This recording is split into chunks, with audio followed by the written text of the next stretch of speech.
When I'm starting to paint, I'm going to concentrate only on brush strokes and large areas of different values. Here I'm painting with a neutral tint and watering it down as I go through the paper. And I've got a photograph in my hand that I'm following, and also a rough sketch on the paper. But mostly I'm concentrated on the distribution of white, middle light, and maybe a not quite real black dark values. And so I'm placing them in with my my flat half-inch brush. There's a flower right in the middle that's going to be my center of attention. And so I'm just going to concentrate on putting the strokes down, but the strokes are not making anything. But the combined strokes will start to make something. Now the center of the flower right there that I just did, another center right here. Now just put those centers in and you can see that I have some flowers starting.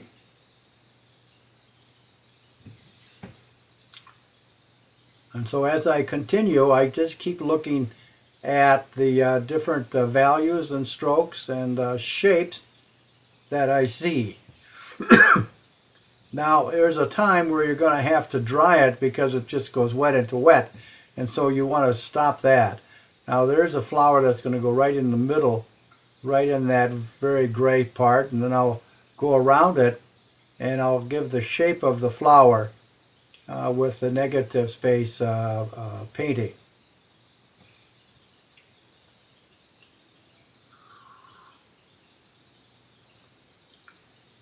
It's hard to describe what a person is thinking when one does this, but when I see a flower, I'll put the stroke in the direction that I see the petal in. I'm not really worried about the end of the petal until later, and then I'm not even worried at that time.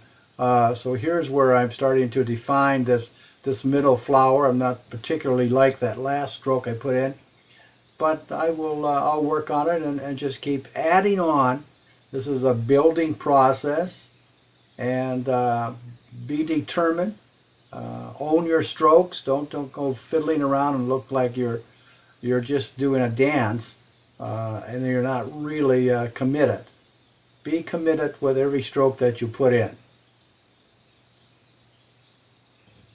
So we'll just sit back and watch the progression of this as it develops.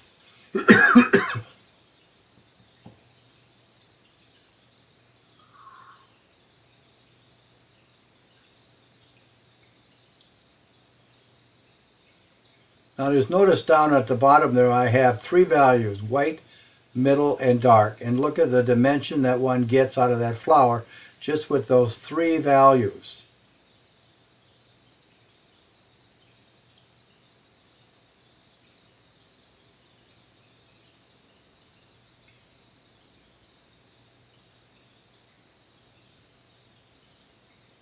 You can see the photo to the side of what I'm trying to capture, where the darks are.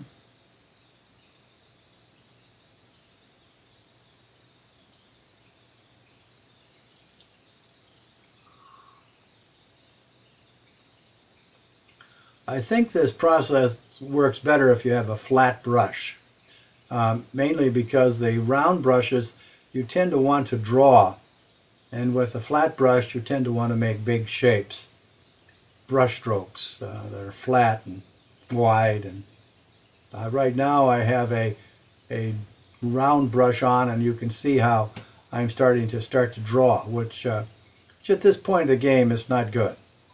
But anyway, I'll just continue painting.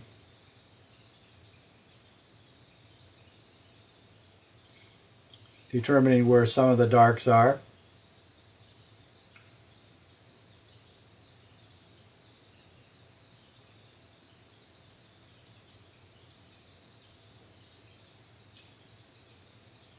It's important to have those three values, light, middle, and dark. And the dark does not have to be black. It can be just darker than the values you already have on the page.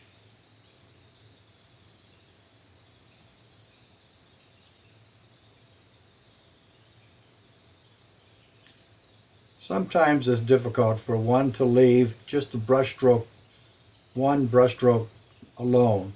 We have to diddle and daddle, and then all of a sudden we come up with a mess. So I really encourage you just to put that stroke in and then leave it, go to another part of the painting. And then what happens is that you'll come back and maybe add another stroke to that stroke, and then you keep adding another one to that stroke, and all of a sudden you're going to have it.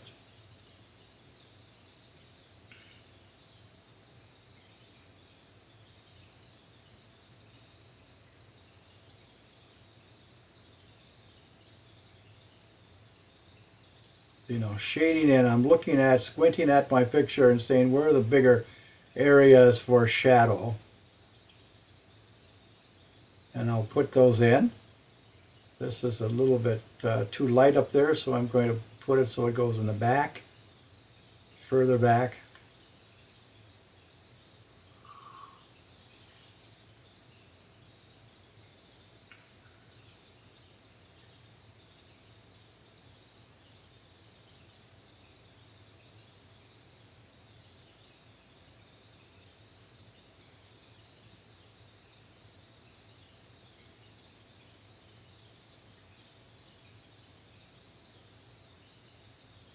Now this area is a little bit more abstract, and I'm attempting to take out some of the flowers that are in the picture out of there because it's just a little bit too much. There's some editing that every artist does when they start to paint, and you just got to edit the right stuff.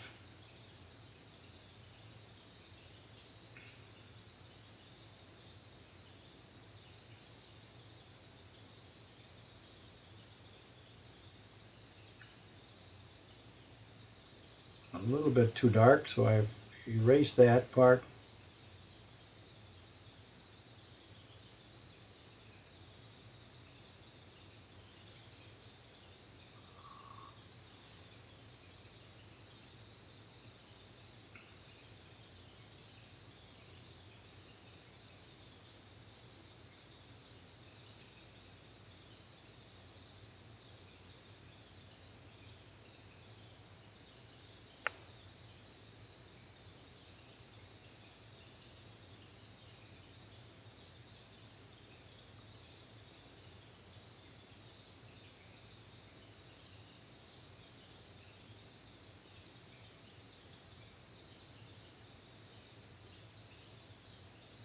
So just kind of scrub on the paint.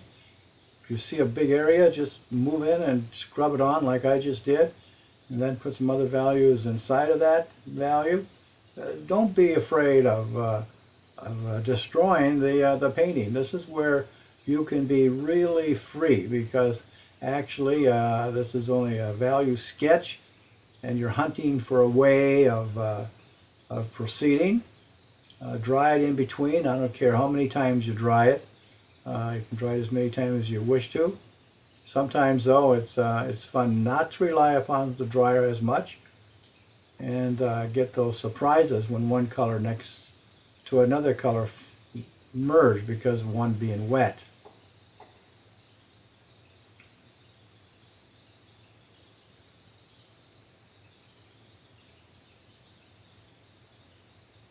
So, you know, this is starting to develop. It's got a nice rhythm of flowers. I notice I've got 5 flowers there, which is an odd number, which is good. But what isn't good is 2 on each side and then 1 in the middle. So that's the thing that you look for in a black and white sketch, so that you can change it in your painting when you do a painting of this.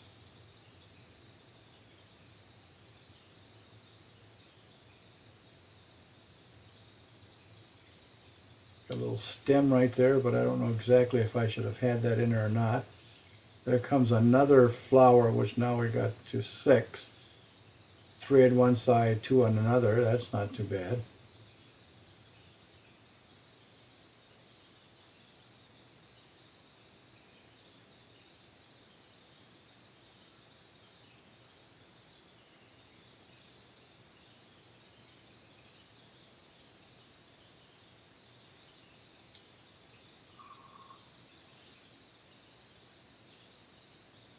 Now it's good to just go and start making strokes. Now you see I'll outline that one petal.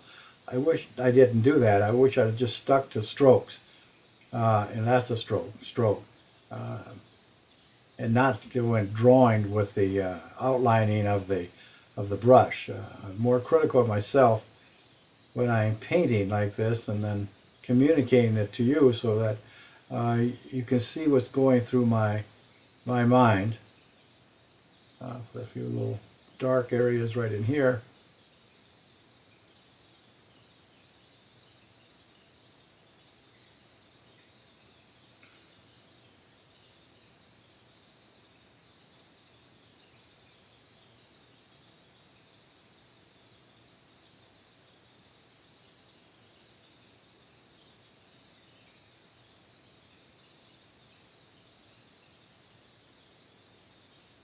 Now this is a petal that are facing away from us and it's sort of in a shadow. And it's not coming out as well as I'd want it to, but maybe I'll have better luck in the painting.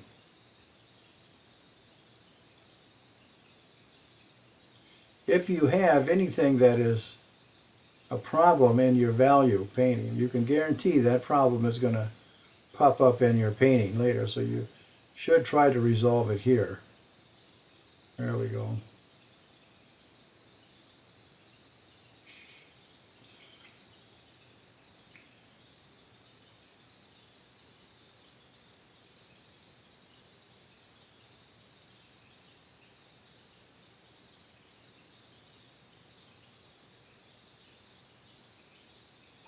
You see how it slows down at the end.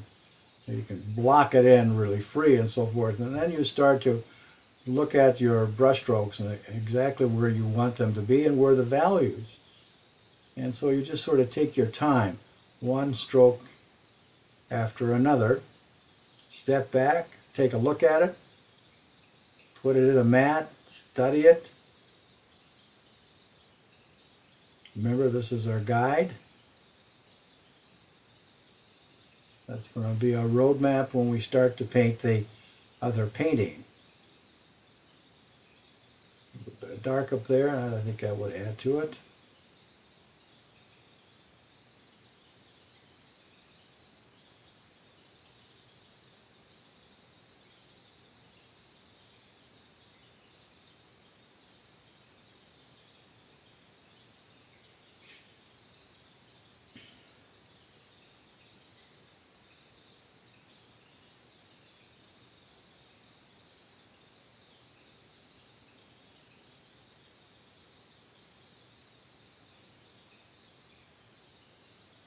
Dark there, and a little stroke there.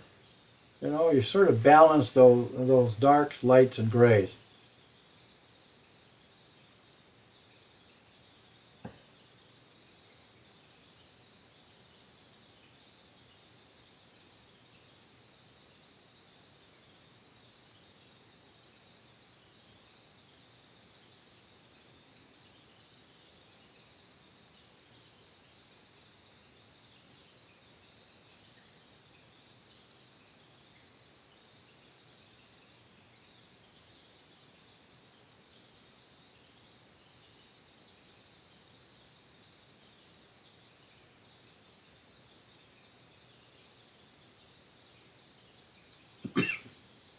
Now I thought I would take the activity out of that corner so we keep our eye towards the center flower. Put in a few lines on top, now calligraphy lines. That would be on top of the white shapes.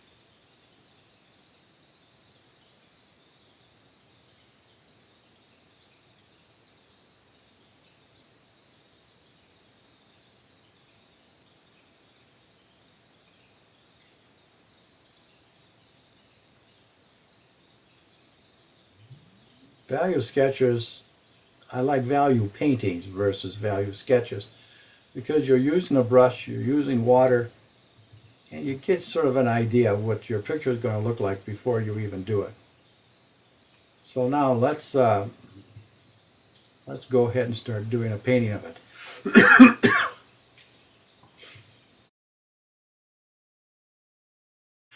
So let's go in starting to paint this particular painting. This is what it looks like, and if you wish to see me do the entire painting from start to finish, go to my website www.frankzeller.com to order the DVD.